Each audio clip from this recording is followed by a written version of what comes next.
عزيز عليك السردين مشوي، ولكن فيه الروينه بزاف. خاصك الفاخر وخاصك جبت لك هاد الطريقه غادي تغنيك وغادي تنسيك في جميع الطرق وغادي تولي معتمده عندك، وانا متاكده ومليون في المية كيف ما انا شفتها وعجبتني ولات معتمده عندي، انا متاكده حتى نتيا غادي تعجبك.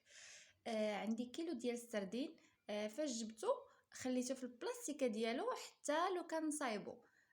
فرشت واحد ورق الطهي، فرشت فيه مليحه، غطيت جميع الفراغات اللي عندي في اللاطه. يا اما دير ورق الطهي اولا اللاطه ديريكت. صافي غادي نستف السردين ديالي. البنات، هاد الملاحظه اللي قلت لكم يبقى في البلاستيكه ديالو باش ما كينشفش معاكم السردين. الا جبتيه من الميكا ديالو وحطيتيه في شي بلاصه غادي ينشف من الماء ديالو، ما غاديش يبقى طري. دونك خاصو يبقى في الماء في الميكا ديالو حتى تبغي تستعمليه.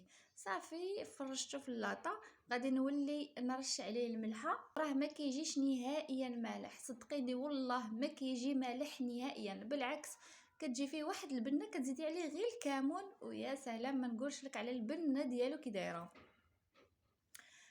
صافي كترشي واحد الطبقه ما تكونش كثيره ديال الملحه من الفوق. المهم راه ما كيجيش مالح، لا واخا تكتري كاع الملحه راه ما كيجيش مالح. المهم صافي كنرشوا الملحه، ضروري ما كنرشوها من التحت ونعاودو نرشوها من الفوق. في هذا الاثناء الفران عندي سخون سخون سخون بزاف، اعلى درجه عندك في الفرن ديريها.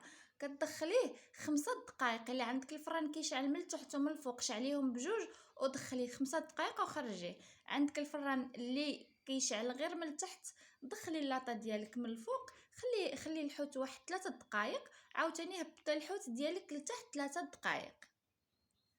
راه كيجي ما نعاودش ليكم، كيجي واعر واعر بزاف، ولكن حتى غتجربوه وغترحمي ليا الوالدين عليه. كيهنيك من جميع الروينات ديال. مهم هو راه ما كاينش احسن طيبي على الفخر وعلى العواد، ولكن هاد الطريقه والله حتى فنه بزاف بزاف، كيجي بنين بزاف بزاف، وغادي تنساي شي حاجه سميتيها الفخر. شوفوا ليا اللحيمه كتبقى ميدمه ما ناشفاش نهائيا. الا طولتوا ليه الطياب راه غادي ينشف، ما تطوليش ليه الطياب. قلت لك 6 دقائق 5 دقائق خرجيه.